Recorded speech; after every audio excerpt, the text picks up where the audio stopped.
3, 2, 1. Right here. 4 tires of fuel. Wide 1. Outside.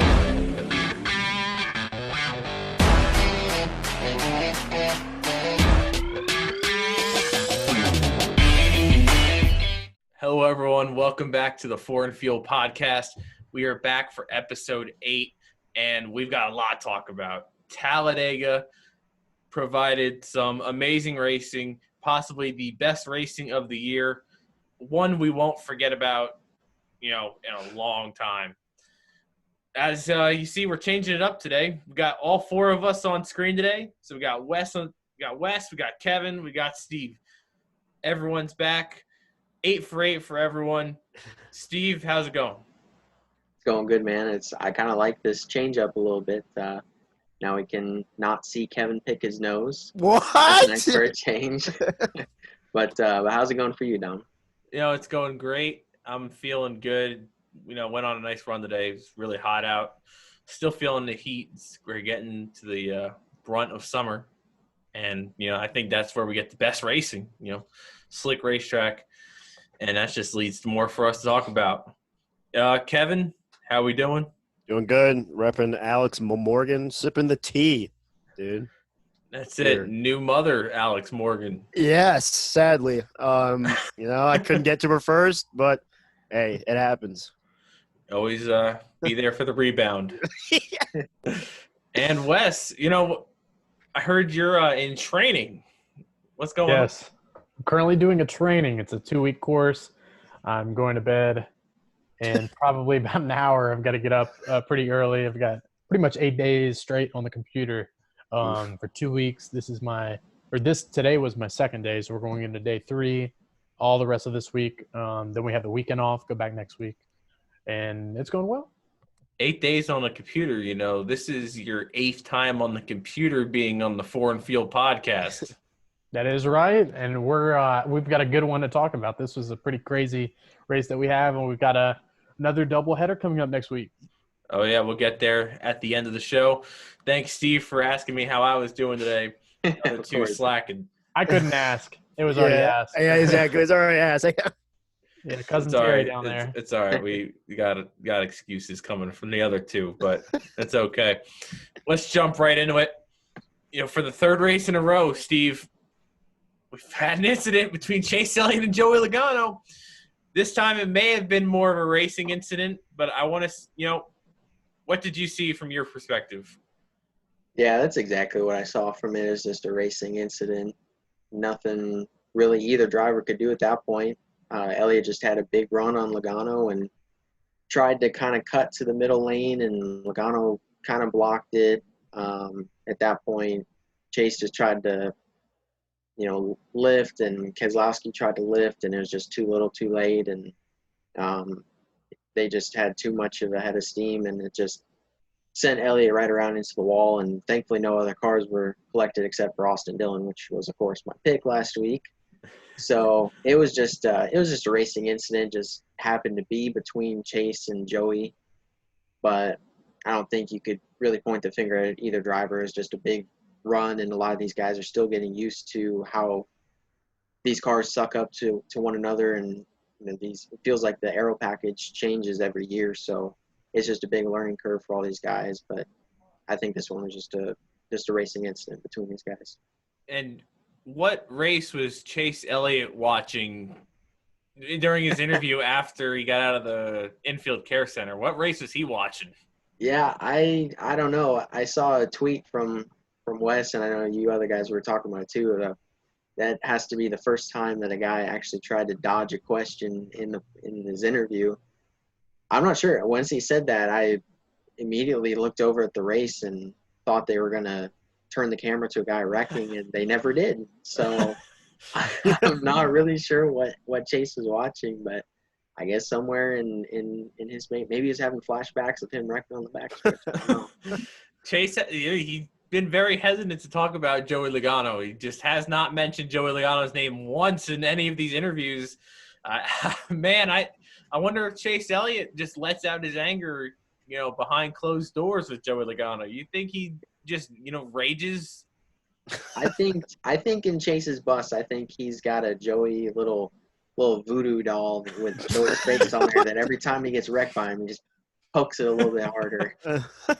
Now, Wes, you did come up with that tweet. What was going through your head there? You think Chase was actually trying to deflect the question by trying to get the attention back to the race? I mean, I could have been 100% wrong, and maybe he thought he heard something, but then at the same time, I was like, oh, that's a little too convenient. We never played cars on the track. I'm pretty sure after all the experience he's had, he would know what a wreck sounds like. But I thought it was hilarious, though, because I was like, if he did use that to deflect the question, it's a brilliant way. I mean, he just scooted right on along. He didn't even bring up the wreck itself. He was just like, we'll move on. I don't think they talked about the wreck once. They did not. And I think they ended it there after that, but that was pretty funny. Now, one point, there was almost a huge wreck. It was coming into the tri-oval. Ryan Blaney was getting pushed by Brad Keselowski. They were going for the lead. And all you see is the 12 car go sideways into the tri-oval. And initially you're thinking, oh, man, 20 cars are about to be just swallowed up in the tri-oval. And he saves it. Amazing car control by Ryan Blaney. But we have a little debate here between his save there. When they all work together, they are hard to beat. Whoa! Almost How did control. Blaney save that? He never even checked up, Mike. Nope. He's going to take the lead with that. I mean, he was completely. Versus Christopher Bell's 2 saves he's done earlier this year at Las Vegas and Charlotte. In the 95. When we talk about the talent of the rookies this year, Bubba Wallace. Whoa! Are you kidding me? How did he save that? Woo! I mean, 12-car Ryan Blaney gets a huge run, gets to his rear bumper, sends him sideways. How did that car not spin? That spoiler and that banking. And mind you, at Charlotte, it was Ryan Blaney that created Christopher Bell to have to drift through 3 and 4. I'm going Christopher Bell with the better car control and save this year. What are you thinking, Wes? Well, I know for me personally, I'm going Blaney just because the risk for reward factor, I guess you could say. I mean, had Ryan Blaney spun that, he would have taken out the whole field. Plus, I've heard it's a lot harder to keep a car from going around, especially if you're going straight on a straightaway, than if you are going through a corner where it kind of. But wait. It is not a straightaway. That is a front stretch. Slight It's not a curve. straightaway. There is a slight I don't think curve. he had turned too much yet. As Rick Allen calls it, the tricky, The tricky triangle. That's where Ryan Blaney had his save. So I don't know. I don't know. Blaney said it wasn't even tough. Blaney said it was okay. He could take any push. Blaney still took the lead though with it, which is pretty crazy. I mean, Christopher Bell didn't have the chance to. He was busy getting wrecked. Oh, he saved it Wasn't going for the though. lead either. Well, I mean, he's in underfunded equipment right now. You got to give Christopher Bell some time. But Yeah, he'll at be up Vegas and Charlotte, he proved to not wreck the car. I mean, Steve, I'm hearing you're thinking Ryan Blaney's was more impressive. Yeah, I really do. I think you're running 195 miles an hour at Talladega trying to take the lead, and we saw Blaney's gloves just go left, right, and you can make an argument for Bell. He was doing the same thing with it, but how can you not say that Blaney's is more impressive? I mean, Christopher Bell, I'm sure if you were looking at his hands, they were going left, right, up, down. I mean, Christopher Bell has that dirt track background, which does help him a lot. But I just think it's impressive. In the Cup Series, any drift should be a wreck. I'm just surprised NASCAR didn't call the caution on Ryan Blaney. That's what I was about to say. I'm surprised they didn't call the caution for him getting sideways because that's how they've been doing it.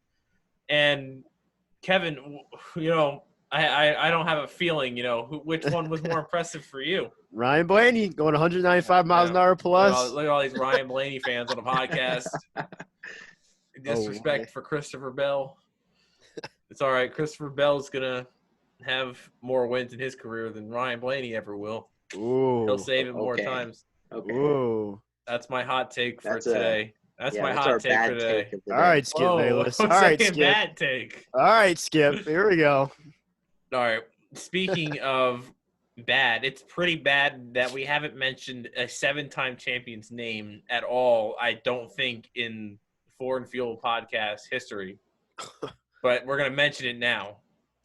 Wes, Jimmy Johnson goes into second place, going for the lead, gets turned by Kevin Harvick with 3 to go. And Harvick doesn't say anything.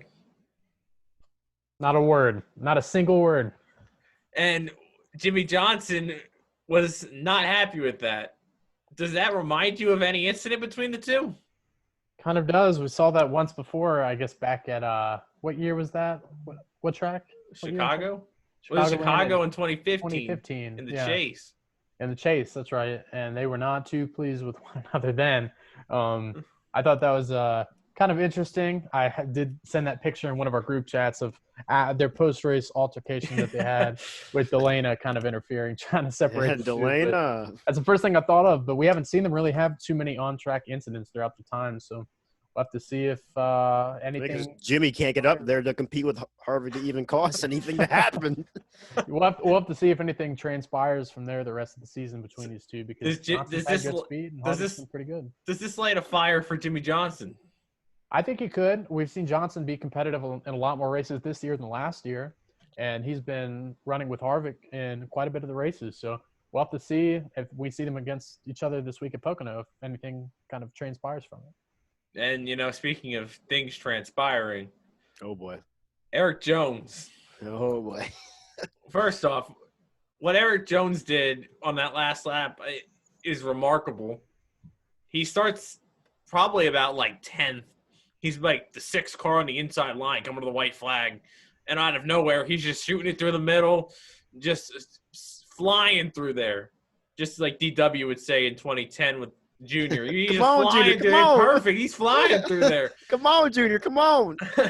And Eric Jones, he goes high, he goes low, and Blaney keeps blocking. And then Eric Jones finally shoots to the outside of him. But little does Ryan Blaney know, John Hunter Nemechek's also higher, and it's 3 wide for the lead. Ryan Blaney turns right to door slam Eric Jones, and next thing you know, Eric Jones is just in the wall and loses 3 spots, finishes 5th. Just typical Eric Jones luck. Kevin, where's the line between clean and dirty in that situation? Definitely was not one of Blaney's finest moments, to say the least. I definitely wish they wouldn't have gone down the way it did. Granted, I still believe that if JHN wasn't above Eric Jones, I feel like, Jones wouldn't have flown in the wall like how he did. I think Jones may have still even have won the race despite Blaney trying to trade some paint with him. Obviously I don't think Blaney meant to hit him as hard as he did. It's kind of hard to tell because, right as they kind of make contact, the camera flips, and when it flips, it just cuts and you see Eric Jones in the wall. So it looks like that was a poor camera angle coming on the checker flag. I kept watching the replay over and over again, and it's hard to tell if he actually dorsal him or if he just kind of pushed him up and he kind of got hooked on JHN because the camera, the camera was not good. It looked like Blaney just completely obliterated him into the wall. Definitely not one of Blaney's finest moments, but again, typical Eric Jones luck, as we've always said. But I think Eric Jones will get a win this year, though, maybe at a real track. So we'll see what happens. Steve, you were nodding that whole time. What were you thinking there?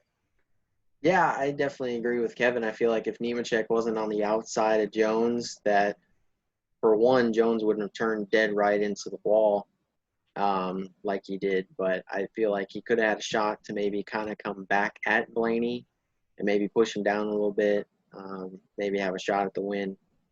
So, I don't know, it's tough. Eric Jones is the unluckiest driver in NASCAR by far. Like Kevin, I think he'll get a win. It's just it's hard to say because something goes wrong every week for him.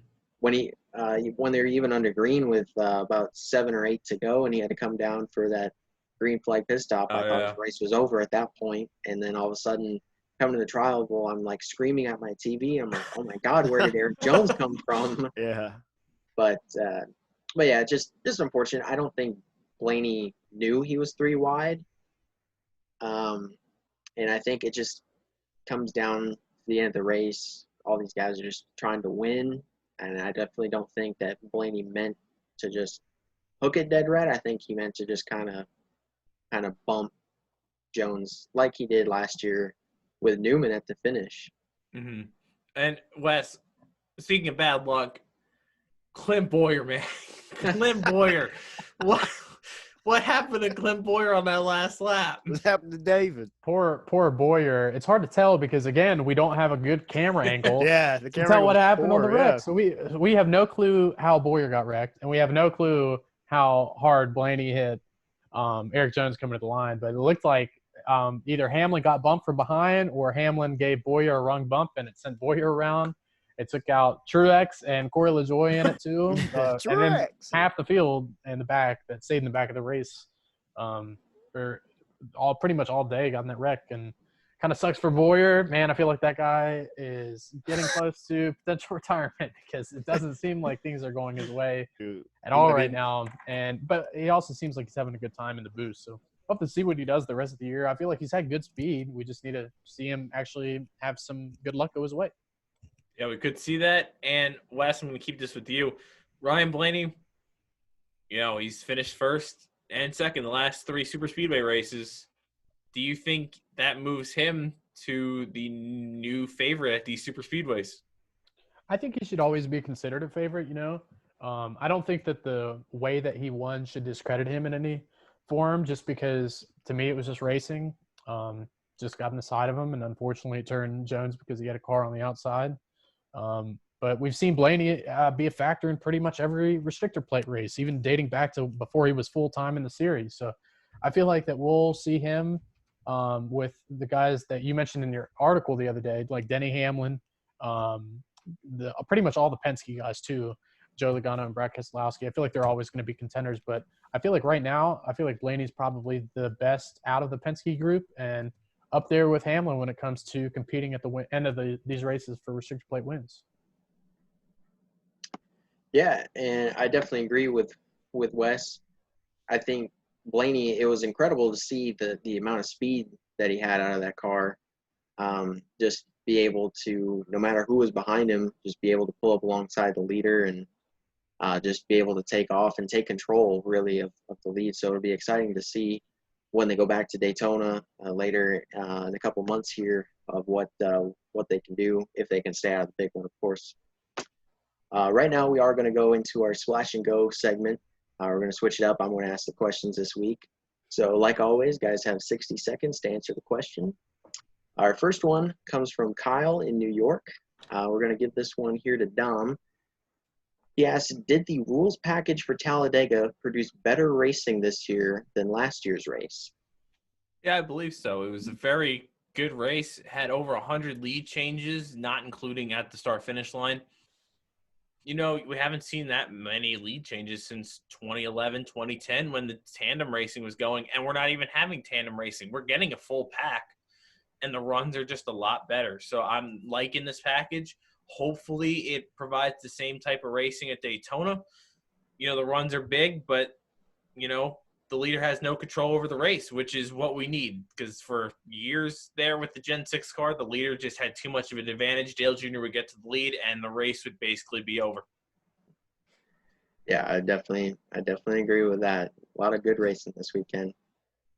Let's see. Kevin, John from Chicago wants to know, what was your thoughts of the pre-race tribute to Bubba Wallace with all the drivers and crew members walking along in support? I think that was good, especially with everything going on, before that race, as we've probably all seen on social media and all that stuff. I thought the pre-race tribute was definitely good. It was definitely very heartwarming to see all the drivers and crew members, behind Bubba. And I think that's, also a good job by NASCAR to show everybody that, of what their stance is on everything that's going on in the world right now. I think that was really, really good to see, both just for the sport and just for everybody in general who's outside of the sport and who, has that type of perception of NASCAR being a typical Southern races type of atmosphere. Definitely. That was a great moment of support for the entire sport. It really shedded a great light on the sport, I feel like. Wes, our last question comes from Sandy in Minnesota, and she asked, why doesn't NASCAR make a uniform requirement of track surfaces, meaning a uniform being not in the sense of a fire suit, but in the sense of togetherness, back I there. guess. Kevin's space suit. She wants to know, why doesn't NASCAR make a uniform requirement of track surfaces? Why are some tracks concrete and others asphalt? I'm not sure really exactly like what makes the difference between the two, or like why they choose different surfaces. I guess it's from whenever they first made the track and how many times they paved it over the years. But I feel like using asphalt is probably better for NASCAR in itself, just because I feel like that's more of a driver's kind of material to race on, because it's more less confined. So wears the tires out more. You have to conserve your tires, different strategies. There's a little bit more grip, but you have to be more strategic, and concrete's probably a little bit cheaper too. So I feel like it's a little bit more bland when it comes to driving on it. But I feel like it makes different racing for different tracks pretty fun to watch. I don't know why they don't make it uniform. I don't think they should. I feel like they should keep some of the tracks that are asphalt the same. Like I think Dover is. I don't know what other tracks, but I feel like that the way they have it right now is pretty fine. Just that maybe the package is something that they need to look into more rather than the track surfaces itself. But I'm fine with the way it is. Yeah, definitely. That was the point that I was going to add on at the end there, was it's probably more cost effective to go one way or the other. I'm not sure. I'm not an expert in asphalt and concrete pricing myself, but definitely I think it comes down to cost, and I think it adds some uniqueness to the schedule, being a lot of tracks are asphalt, but you go to places like Dover and that's all concrete. So as always, we love your questions coming in, and if you have any more, feel free to tweet any one of us, and your question could come up on another one of our episodes here. And Dom, we'll throw it back to you here. Yeah, and before we jump into our final segment, NASCAR adding another concrete track next year, Nashville. So that's going to be fun to see how the racing is there. All right, now we're going to jump into our race picks. Oh, boy. That's all you can call that. Oh, man, this week was not fun. Talladega was just – we all went underdog picks, essentially, and it just backfired. And for, I think, just the third week in a row, Steve's picking first. And how we're doing it today, you got 2 Pocono races, you have 2 picks. You could pick the same driver 2 times, or you can pick 2 drivers. Steve, who are we going with for this weekend? I don't know. I feel like I should just spin the wheel and feel like I should just pick the driver that's going to land on, because they're going to get in a crash anyways. So it was very disheartening. But let's see. I think I'm just gonna kind of go with some front runners. I don't have any stats pulled up here, so I think Saturday I'm gonna go with Martin Truex Jr. to win on Saturday, and on Sunday I'm gonna go with another driver, his teammate. I'm gonna go with Kyle Busch. All right, two cars from the Joe Gibbs stable. Wes, by virtue of your pick last week, finishing 25th. Hey, he had a chance. It's like 4 to go. He was up there. Oh, boy, you're getting screwed again. I was surprised. I shouldn't be. I don't think anybody is. Oh, man. Oh, boy. I guess I can't pick Kyle Busch now. Yeah, thanks, Steve. Yeah, Steve's taken off the table. Yeah. Well, I guess with my first pick, not in the NFL draft, we're gonna go in the race. I'm gonna pick a guy that has been good here before, Kevin Harvick. I think Kevin Harvick's gonna go out there, get another victory of the year. He's looked good. For the second pick, I'm gonna probably steal one of Dom's. I'm going Eric Jones. Oh, unluckiest drivers in NASCAR.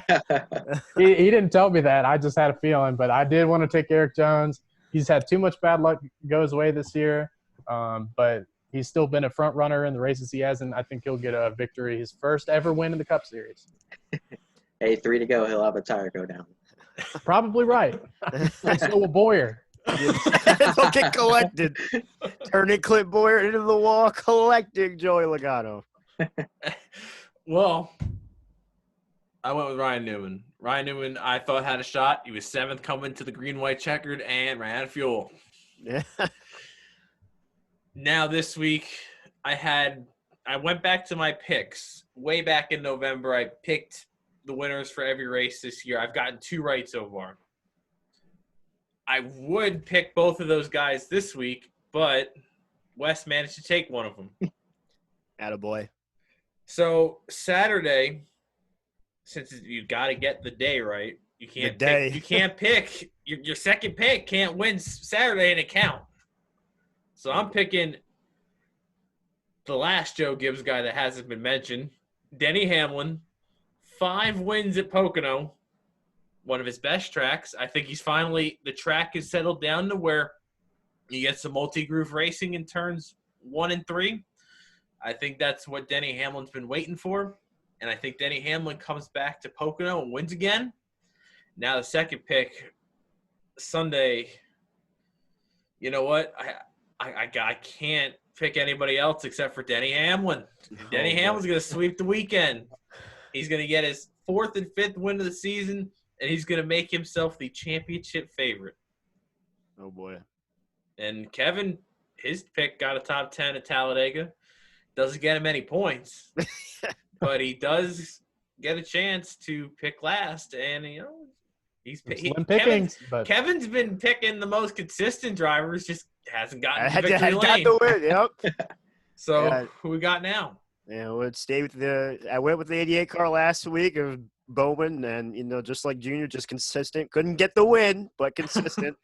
But with this week, I think this upcoming weekend for the first race, I'm gonna go with Brad Keselowski. He got 2nd last year in the Pocono race. I just feel like he'll be up there again. He'll kind of, you know, think we'll have like some type of late race situation. He'll come up and somehow win the whole race. So, and for Sunday, I don't want to pick this guy, but I'm gonna go with Logano since you guys picked everybody else I was gonna choose.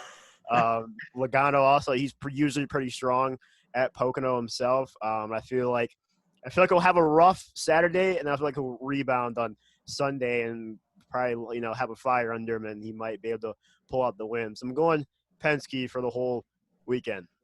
You know, it's typical Joey Logano. You know, one race be bad, the next race be Exactly, on fire. And the one time Joey Logano did win at Pocono was back in 2012, where he moved Mark Martin out of the way. Mark Martin, you think about it, Mark Martin would still be ahead of Denny Hamlin in wins if Joey Logano doesn't move him out of the way. Mark Martin would have 41 wins. But we've all got our picks. I think, and if out of 8 picks here, if not one of us scores here this weekend, it'd be pretty bad. None of us picked any Hendrick cars. We didn't pick – well, Steve picked the Stewart-Haas car. Or no. Wes picked the Stewart-Haas car. He picked Kevin Harvick. I went all Gibbs. Yeah, so we've got all the Gibbs cars picked except for Christopher Bell. No one picked Cole Custer this week. Irrelevant. Where did you finish? Cole Custer was 5th coming to the green-white checker. And Talladega. Yeah. This is a real racetrack. I know. I kept hearing his name. I was like, Cole Custer. I was like, oh, wow, a plate track. That's what realized up there. But, you know, end of this episode, we can't forget to thank Jordan, our producer. And Brandon overseas. We've got, Brandon right now out at sea. That's why he's not here today. And we've got a big announcement. Joe Wendt moving the podcast. Whoa. I'm quitting. And the Ford feels no more. Next week, we're going to have a very special guest here on the Ford Field podcast. You guys might know him. We're going to be getting Jared Lundberg, a.k.a. the Iceberg on YouTube. Into SC4. He's going to be joining us next week to talk about everything racing, and we'll probably, ask him some questions about his channel and, where he's looking forward to. So Promo. So thank you guys for joining again. 8 for 8. Looking to make it 9 for 9 next week. I expect to see you all here. Same time. Absolutely. For the iceberg, yes. Yeah, we'll be very excited for that podcast. But we'll see you guys next time for that special podcast. Take it easy and enjoy the race weekend at Pocono.